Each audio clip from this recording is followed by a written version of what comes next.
नमस्कार साथियों, उड़ान फाउंडेशन की ऑनलाइन प्लेटफॉर्म पे आपका स्वागत है। मैं यतेंद्र कुमार बायोलॉजी की क्लास में अगेन आपका स्वागत करता हूँ। दोस्तों, मैं आपको पढ़ा रहा था बायो, और बायो में हम पढ़ रहे थे पाचन तंत्र। पाचन तंत्र में कुछ चीजें हो चुकी थी, जैसे हम पढ़ चुके थे पाचन तंत्र में। पाचन तंत्र लिख देते हैं।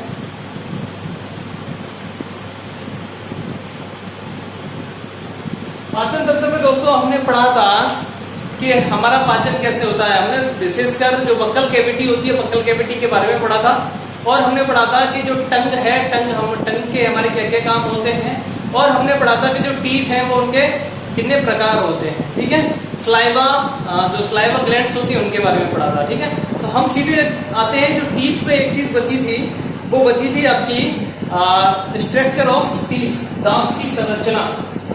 तो दांत की संरचना को पढ़ते हैं।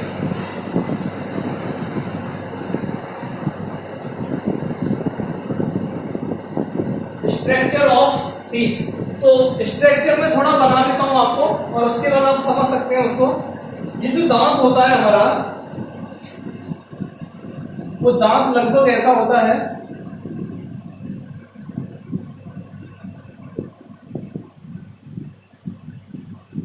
ठीक है, और ये दांत हमारे क्या है, जो गम्स होते हैं,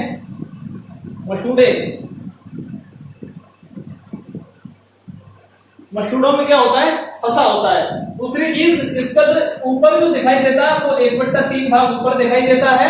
अगर 1/3 भाग ऊपर दिखाई देता है तो 2/3 भाग इसका नीचे होता है। हम समझ सकते हैं कि ये जितना हमारा दांत बाहर दिखाई देता है, उसका 2/3 दांत होता है वो हमारे कहाँ होता है, गम्स के अंदर होता है। इसीलिए ह्यूमंस के जो दांतों को थिकोडोंट बोला जाता है। कल मैंने बताया था गर्ददंती भी कहा जाता है। दांतों को क्या बोला जाता है, गर्ददंती। क्यों कहा जाता है गर्ददंती? क्योंकि ये दांत होते हैं हमारे, वो गम्स मसूड़ों में फंसे होते हैं। ठीक है, अब दांतों का जो ऊपर का जो हिस्सा होता है, इसे बोलते हैं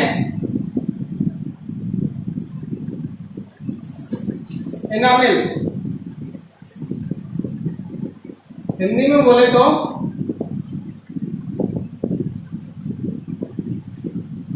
इनामिल। और यही इनामिल होता है कि एग्जाम में क्वेश्चन बनता है कि this is the hardest part of body, यानी कि मनुष्य के शरीर का सबसे कठोर भाग होता है, तो वो होता है आपका मनुष्य के दांत का एनेमल।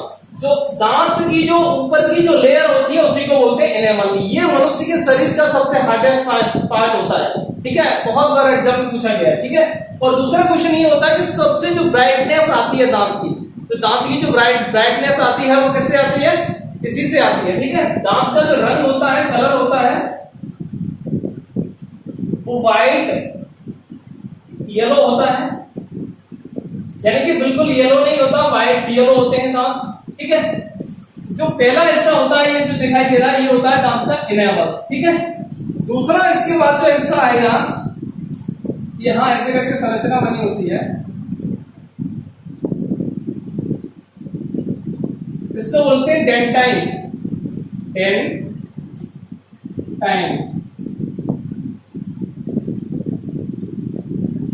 डेंटाइन दूसरा जो हिस्सा होता है डेंटाइन होता है। और दांत का लगभग 70% भाग ये डेंटाइन से ही बना होता है। समझ पा रहे हैं? सबसे ऊपरी हिस्सा एनेमल, सेकंड जो हिस्सा होता है उसको डेंटाइन बोलते हैं, और यही सबसे ज्यादा बना होता है। इसके अंदर बात करें तो एक और भाग होता है जिसे बोलते हैं, जिसको बोलते हैं पल्प कैविटी। और इसमें ही जो ब्लड सेल्स होती हैं, जो ब्लड की रक्त कोशिकाएं इसमें होती हैं। ठीक है, तो रक्त कोशिकाएं होती हैं, और यही रक्त कोशिकाएं हमारे किससे जुड़ी होती है, ब्रेन से जुड़ी होती हैं। अब आप बात करते हैं हम कि जो आपको, जैसे आप ठंडा पानी या गर्म पानी आपको लगता है, वो क्या लगता है, जब डेंटाइन में चीजें कोई लगती हैं, तो डेंटाइन जैसे ही हमारे लेवल जैसे कमजोर होता है, तो डेंटाइन में चीजें लगने लगती है, और इसको महसूस कौन करता है, पल्प कैविटी। समझ पा रहे? तो ये दांत की बेसिक स्ट्रक्चर हो गया। ठीक है, और अब आपको क्वेश्चन हो सकता है, और ये जो नीचे ये फंसा हुआ है ना, ये जो दांत फंसा होता है, ये फंसा होता है आपका सीमेंटम से।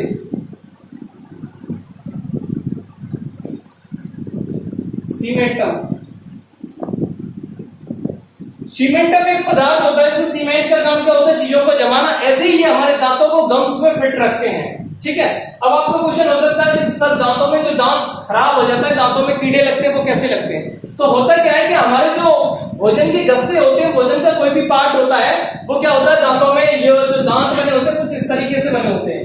यहाँ पे थोड़ा सा गड्ढा होगा और उस गड्ढे में ही भोजन का कुछ अंश होता है, वो यहाँ पे फंस जाता है, और फंस जाता है तो फिर क्या होता है कि जो कुछ जीवाणु दांत में जो बसते हैं, सलाइवा जब काम करते हैं फिर भी नहीं मरते हैं, तो उसके बाद जो लगती है तो वो यहाँ पे फंस जाते हैं और वो उस पर प्रतिक्रिया करते रहते हैं और लगातार करते रहते हैं, तो यहीं पे ये गंदगी बना देते हैं और यहीं पे हमारे दांत का कीड़ा बन जाता है। कभी कभी हमारे आंत के कीड़े होते हैं, वो आहार नाल के द्वारा दांतों में, मुंह में आ जाते हैं और जो बचे हुए भोजन को खाते हैं। तभी जो ज्यादातर चीजें जैसे मीठी चीजें, खासकर चॉकलेट वगैरह, उनको खाने के बाद आपको बोला जाता है आपको ब्रश करना चाहिए। अगर आप ब्रश नहीं करेंगे तो क्या है, दांतों में कहीं ना कहीं फंसे होंगे, और फंसे होने के बाद ये जो इसकी लेयर है, जो एनेमल लेयर है, इसको काट देंगे, और काटने के बाद जो डेंटल लेयर है, उस डेंटल लेयर पे आ जाएंगे, और डेंटल लेयर पे जैसे ही आते हैं, जैसे ही अगर हम कोई भी ठंडा, ज्यादा ठंडी चीजें खाएंगे या पिएंगे या ज्यादा गर्म चीजें पिएंगे, तो ये हमारे इसमें डेंटाइल में लगते हैं और हमें क्या है, दर्द महसूस होता है। और जैसे ही इस लेयर पे पहुंचते हैं पल्प कैविटी पे, और पल्प कैविटी पे पहुंचने के बाद हमारा जो ब्लड है वो उसमें बहने लगता है। तो ये हमारे दांत का बेसिक स्ट्रक्चर था। ठीक है, समझ पा रहे हैं? उसके बाद दांतों की बात करें तो दांतों से कुछ डिसीज होते हैं, रोग होते हैं। जैसे आप एक बात करते हैं, एक तो होता है आपका पायरिया। ठीक है, पायरिया में क्या होता है कि मसूड़ों से ब्लड आने लगता है और ठंडा गर्म पानी होता है वो लगता है। तो पायरिया बेसिकली पूछा जाता है होता किससे है, तो ये प्रोटोजोआ से होता है। क्वेश्चन आ जाएगा कि जो पायरिया होता है वो किससे होता है, वायरस से, बैक्टीरिया से, फंगस से? तो हमारा आंसर हो जाएगा प्रोटोजोआ से होता है। और क्वेश्चन क्या है कि कई बार क्वेश्चन पूछा गया रेलवे में, एसएससी ने पूछा है कि क्वेश्चन जो पायरिया है, यानी कि मैचिंग में आ जाता है कौन सा अंग, कौन से अंग में कौन सा रोग होता है। ठीक है, तो ये पायरिया अगर आ जाए और पूछे कि कौन से अंग में ये रोग होता है, तो आपका आंसर हो जाएगा मसूड़े होते हैं उसमें, गम्स। ठीक है, अगर गम्स ऑप्शन में नहीं है, ठीक है, कभी कभी होता क्या है कि एग्जाम अगर आपको फंसाने के लिए क्वेश्चन क्या रखेगा, पायरिया किससे रिलेवेंट है, ऑप्शन उसने मसूड़ा भी रखा है और दांत भी रखा है, तो आपको क्या लगाना है, मसूड़ा। अगर मसूड़ा ऑप्शन में नहीं है, उसके बाद आप लगा सकते हैं दांत। समझ पा रहे हैं? तो बेसिकली जो पायरिया होता है वो पायरिया कब होता है, वो पायरिया होता है मसूड़ों में। मसूड़ों में क्या हो जाता है, इन्फेक्शन हो जाता है और इन्फेक्शन से उसमें पस भर जाता है। ठीक है, तो फिर हमारे दांतों को क्या है, मसूड़े भी भूल जाते हैं और दांतों में क्या होने लगता है, दर्द होने लगता है। तो उसके लिए इन्फेक्शन के लिए आप सिप्रोक्सान और बेबीरोन टैबलेट ले सकते हैं, इससे इन्फेक्शन कम हो जाता है। ये दांत का बेसिक स्ट्रक्चर था। ठीक है, अपने दांतों के बारे में जाना, दांतों के दंत सूत्र के बारे में जाना, और दांतों से जितने भी क्वेश्चन बन सकते हैं वो लगभग आपके इसी में हो जाएंगे। ठीक है, तो इस तरह जो दांतों का काम है वो खत्म हो गया। अब आगे चलते हैं। ठीक है, तो इसको समझना ढंग से, और समझने के बाद अब आगे बात करेंगे। तो बक्कल कैविटी में चीजें खत्म हो गई हैं। जैसे हमने पढ़ा, लाल ग्रंथियों को पढ़ लिया है, सलाइवा लाल को पढ़ लिया है, और उसके बाद हमने जो आपकी टंग होती है, टंग के बारे में पढ़ लिया है, कहाँ का कैसा स्वाद देती है टंग, कौन सा एंजाइम निकलता है, दांत की जो संरचना है, बेसिक संरचना, उसको भी समझ लिया है। अब जो आते हैं वो सबसे अगला हिस्सा है हमारे पाचन तंत्र का, वो है आपका स्टमक।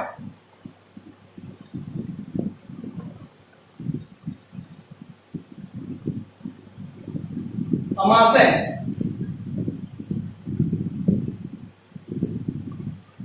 ठीक है, अगला हिस्सा है अमाशय। अमाशय की संरचना आपको बता देता हूं, ये क्या है, ये आहार नाल है। आहार नाल से ऐसे करके नीचे आएगा और इसकी जो संरचना होती है लगभग ऐसी थैलीनुमा होती है। ठीक है,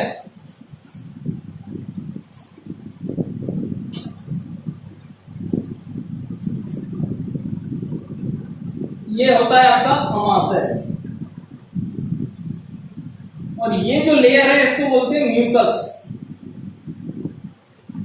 ठीक है, थोड़ा स्ट्रक्चर आपको आहार नाल का बता देता हूं। ऐसे करके ये आएगा भोजन, यहां से दांतनली में आ रहा है, दांतनली में होकर अमाशय में पहुंचेगा। ठीक है, अमाशय की बात करें तो ये जेड आकार की होती है। आकार कभी पूछ ले तो आप बता सकते हैं, अमाशय होता है तो जेड आकार का होता है। उसके बाद अगर इसका कलर की बात करें तो रंग होता है वो रेड होता है, लाल रंग का होता है। ठीक है, और भोजन इसमें 4 घंटे रहता है।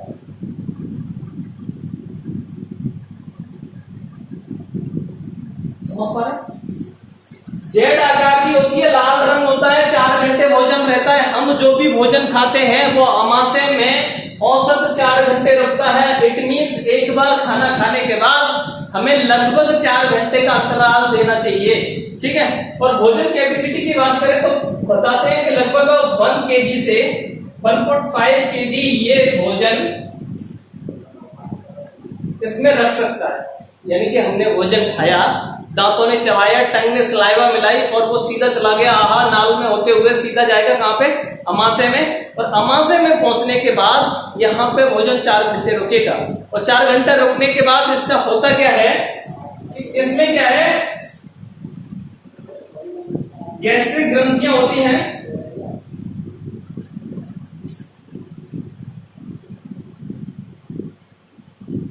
गैस्ट्रिक ग्लैंड्स, और इन गैस्ट्रिक ग्लैंड से गैस्ट्रिक ग्रंथियां, और ये गैस्ट्रिक ग्रंथियां निकालती हैं आपका गैस्ट्रिक जूस। और इनसे गैस्ट्रिक जूस निकलता है और उस गैस्ट्रिक जूस में होते हैं आपके 3 इंपॉर्टेंट पार्टिकल्स। उनको बोलते हैं, या ऐसे बोले एंजाइम। तो 3 एंजाइम इसमें होंगे।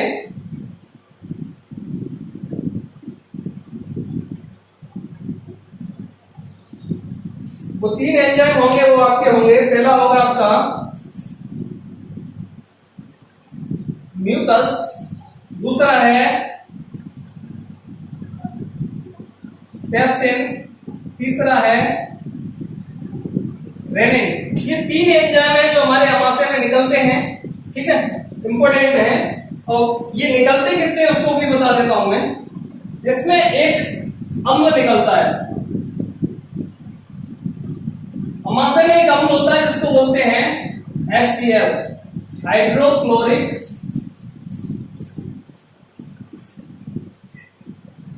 अम्ल। और इसी अम्ल के कारण जो भोजन हमारे शरीर में जाता है, और इसी अम्ल के कारण वो जो भोजन हम लेते हैं तो भोजन हो जाता है आपका अम्लीय। सीधी बात है भाई कि कोई भी भोजन है और उसमें अम्ल डालेंगे। मैंने पिछले क्लास में आपको बताया था पीएच मान के बारे में। ठीक है, तो इसका जो अमाशय का जो पीएच वैल्यू होता है, पीएच मान होता है वो आपका 1.5 से लेके 2.5 तक होता है। इसका मतलब ये हो गया कि जो अमाशय होता है अम्लीय होता है, जो भी भोजन जाता है उसको अम्ल बना देता है। और अम्ल जैसे ही मिलते हैं इसमें तो भोजन क्या होता है? गल जाता है। अम्ल क्या करते हैं? गला देता है। ये क्या करता है? जो भी आपके टॉक्स जहरीले पदार्थ जा रहे हैं, आपको जहरीले पदार्थ पेट में जा रहे हैं, या कोई भी कीड़े मकोड़े चले गए, समझ पा रहे हैं? कभी कभी आप खाना खा रहे हैं तो खाना खाते समय मच्छर, मक्खी और जो चीजें हैं आपने जो देख नहीं पाई है, एंड चींटियां वगैरह कुछ भी चला जाता है। तो चला जाने के बाद हम परेशान हो जाते हैं और बोलने लगते हैं कि ये हमारे पेट में चला गया, अब जाने क्या होगा। ठीक है, कभी कभी हम जब छोटे हुआ करते थे तो हम क्या है, आम खा ले, आम की गुठलियां चली गई और कोई चीज चली गई, तो ये सारी चीजें हमारे जब पेट में जाती है तो हम सोचते हैं कि अब तो क्या है, जैसे आम की गुठली चली गई या गेहूं का दाना चला गया, तो हम सोचते हैं हमारे पेट में क्या है, फसल होने वाली, क्रोप सोखने वाली है। ऐसा कुछ नहीं होता है। जैसे ही आप पहुंचेंगे तो HCl है, हाइड्रोक्लोरिक अम्ल। ये हाइड्रोक्लोरिक अम्ल क्या करता है, इन सब चीजों पर कोई भी जहरीले पदार्थ जा रहे हैं, कीड़े मकोड़े जा रहे हैं या साबुत अनाज जा रहे हैं, तो ये इनको क्या करेगा, गला देगा। जो एसिड होते हैं वो चीजों को गला देते हैं। तो जो भी मक्खी भक्की कुछ भी आपका पेट में खाने के साथ जा रही है तो वो उसको क्या कर देगा, गला देगा बिल्कुल, ठीक है, जूस बना देगा। जैसे हमने पढ़ा था एक चीज आपको कि जैसे हम खाना खाते हैं तो खाना खाते हैं तो भोजन तब तक भोजन रहता है मुंह से बाहर है। आप पिज्जा, बर्गर, डोसा, इडली, कोई भी चीज आप खा रहे हैं तो वो तब तक वो इडली, डोसा, पाव भाजी है जब तक वो मुंह से बाहर है। जैसे मुंह में जाती है तो मैंने आपको बताया था जैसे ये भोजन है, फूड है कोई भी, ठीक है, तो फूड है तो फूड कब तक है, जब तक मुंह से बाहर है। जैसे मुंह में गया तो दांतों ने उसको काटा, टंग ने उसमें सलाइवा मिलाई और सलाइवा मिलाते ही वो बन गया बोलस। मैंने बताया था आपको, वो क्या बन जाएगा, बोलस। और जैसे ही ये बोलस जाएगा इसमें हमारे अमाशय में तो इसमें मिल जाएगा HCl, और HCl मिलते ही ये बन जाएगा आपका काइम, CH/Me, तो ये बन गया बोलस, फिर बन गया काइम। आपने देखा होगा जब आपको वॉमिटिंग होती है तो वॉमिटिंग होने का मतलब क्या होता है कि हमारा जो अमाशय होता है उसको ऑब्जर्व नहीं कर पाता, जो भी खाना जाता है उसको एक्सेप्ट नहीं कर पाता क्योंकि वो भोजन उसके लिए सही नहीं होता है। तो ये जो वॉमिटिंग होती है, पलटियां होती है आपको, वो क्या होता है कि जो आपका अमाशय होता है, अमाशय से चीजें बाहर निकल आती हैं। तो आप जब देखोगे उनका जो स्ट्रक्चर होगा बिल्कुल अलग ही होगा। तो आप समझ सकते हैं उस पर काम किसने किया है, HCl ने किया है, ठीक है। तो ये HCl क्या करता है, कीड़े मकोड़ों को सबको गला देता है और भोजन को पचाने योग्य निकालता है। और ये निकालता है आपको जो एंजाइम होते हैं, एंजाइम जो रिलीज करते हैं, ये भी एंजाइम पेप्सिन या रेनिन हमारे शरीर में इस अवस्था में नहीं होते कि ये पचा सके, और इनको उत्सर्जित करने का काम करता है, इनको सक्रिय करने का काम करता है आपका HCl। तो हम लिख सकते हैं कि ये एंजाइम को क्या करता है, सक्रिय करता है। समझ पा रहे हैं, HCl का काम ये और हो गया, ठीक है। तो मैं थोड़ा आपको इसको साफ कर दे रहा हूं, इन तीनों, पहले मैं HCl को बता दूं, फिर इनको रेनिन को, म्यूकस को, इनको भी बताऊंगा, ठीक है। पहले HCl को समझ लीजिए क्योंकि ज्यादातर क्वेश्चन HCl से बनते हैं, उसको समझ लो। HCl के काम समझ में आए, अम्ल होता है, हाइड्रोक्लोरिक अम्ल बोला जाता है, भोजन को अम्लीय बनाता है, जहरीले पदार्थों को ही खत्म करता है, कीड़े मकोड़ों को मार देता है, साबुत अनाज होते हैं उनको भी गला देता है, और जो एंजाइम सक्रिय करता है। एंजाइम आपने देखे होंगे अभी आपको, जो म्यूसन और रेनिन और पेप्सिन, ये तीनों एंजाइम रिलीज करता है। और HCl का काम क्या होता है और समझ लीजिए। जैसे HCl क्या कर रहा है, इन सब चीजों को गला रहा है, ठीक है, अब ये अम्लीय कर रहा है। तो अब क्वेश्चन आपका हो सकता है कि सर जब ये इन चीजों को गला देता है तो क्या ये हमारी स्किन को नहीं गला सकता है, हमारा अमाशय भी गल जाना चाहिए। तो उससे बचाने के लिए ये जो लेयर होती है, मैं इसको रेड मार्कर से इंडिकेट कर दे रहा हूं, ये जो लाइन आपको दिखाई दे रही है इसको बोला जाता है म्यूकस। और म्यूकस क्या करता है कि इसकी अम्लीयता को कम करने की कोशिश करता है, और ये हमारा जो बाहरी आवरण है इसको गलने से बचाता है, ठीक है, म्यूकस, ठीक है। इसमें म्यूसिन एंजाइम निकलता है और ये इसकी अम्लीयता को कम करने देता है, तभी हमारा पेट बच जाता है, ठीक है। आगे बात आती है, जब HCl बढ़ जाता है, प्लस का मतलब बढ़ जाता है, इसकी मात्रा ज्यादा हो जाती है तो हमारा तभी हो जाती है हमें एसिडिटी।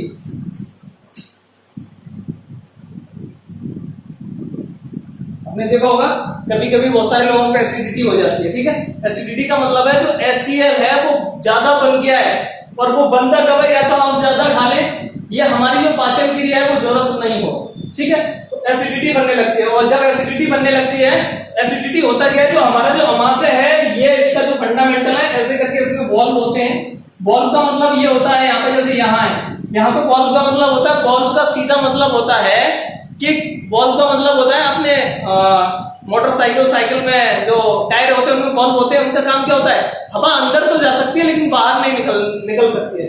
ऐसे ही इसका जो अमाशय होता है इसका भी वॉल्व होता है, खाना इसमें अंदर तो जा सकता है लेकिन इसके बैक में नहीं हो सकता है। लेकिन जब आपके वॉल्व वीक हो जाते हैं या हम ज्यादा खाना खा लेते हैं तो ये क्या है, हमारा वॉल्व है थोड़े लूज हो जाते हैं और जो खाना है वो बाहर निकलने लगता है, पहली बात। दूसरा, HCl जब ज्यादा बढ़ जाता है तो ये आपके इससे बाहर निकलने लगता है और ये निकल के गले में पहुंच जाता है। तभी आपने देखा होगा आपके सीने में जलन सी होने लगती है, पूरा गला तक यहाँ तक भर जाता है। तो ये क्या होता है, एसिडिटी होती है। और जब एसिडिटी होती है तो आप क्या करते हो, जब एसिडिटी आपको होगी तो आप लेते हो एसिडिटी होने पर इनो, राइट, इनो काटो बोलो और पी जाओ। इनो में क्या होता है,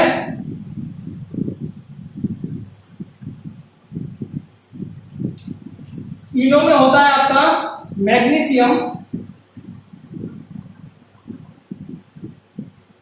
हाइड्रोक्साइड,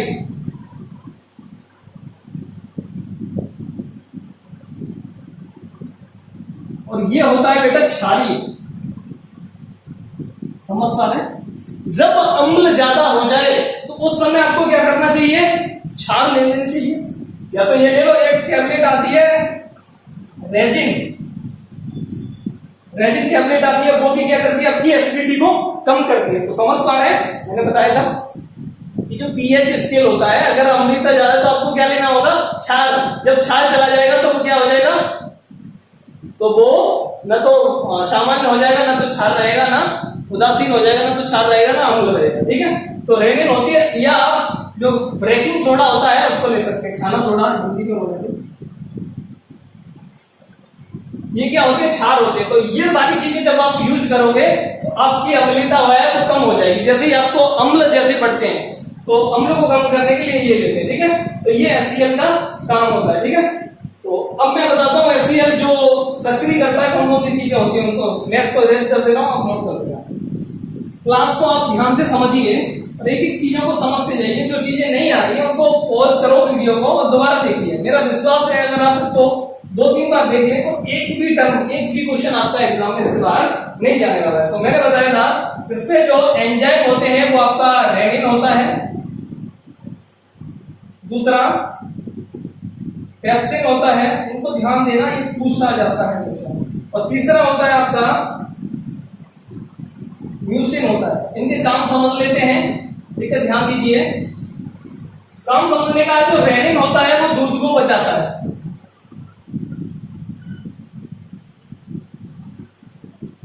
दूध को बचाना। ठीक है, और ऐसा बताते हैं कि जो दूध में एक शर्करा होती है, दूध का जो प्रोटीन होता है वो आपने सुना होगा। जैसे पूछूं मैं, दूध में कौन सी प्रोटीन होती है, यह क्वेश्चन एक बहुत पूछा जाता है कि जो दूध होता है उसका सफेद रंग किसके कारण होता है, हाँ? सफेद रंग किसके कारण होता है, तो वो होता है दूध में एक प्रोटीन होती है जिसको बोलते हैं कैसीन। कई बार क्वेश्चन पूछा गया है, ठीक है, कि जो दूध होता है, दूध का सफेद रंग किसके कारण होता है, आंसर हो जाएगा हमारा कैसीन के कारण। ठीक है, अगली चीज समझेंगे तो दूध में जो शर्करा हो, जो प्रोटीन होती है, तो उसको बचाने के लिए क्या करना पड़ेगा, जो प्रोटीन होती है कैसीन होती है, इसी को बोलते हैं कैसीनोजन। और इस कैसीनोजन को जो रेनिन होता है वो बदल देता है कैल्शियम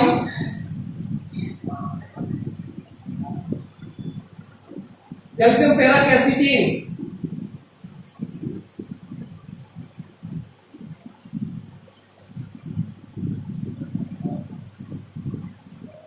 तो जो आपका रेनिन होता है वो कैसीनोजन को कैल्शियम पैराकेसिनेट में चेंज कर देता है, जिससे ये पचाने योग्य हो जाती है।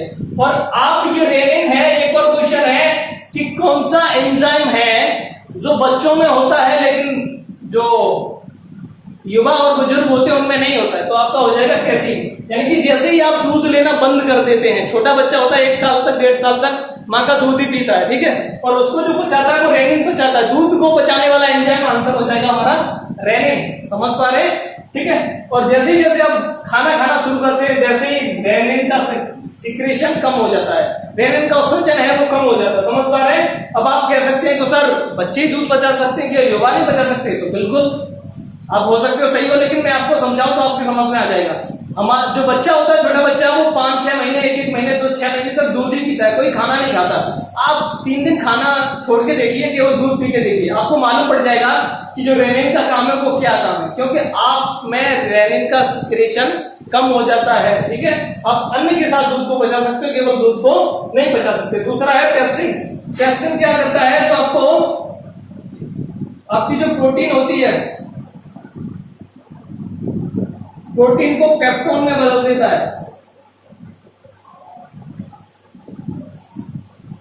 समझ पा रहे हैं? तो क्वेश्चन आएगा जो प्रोटीन को पेप्टोन में कौन बदलता है?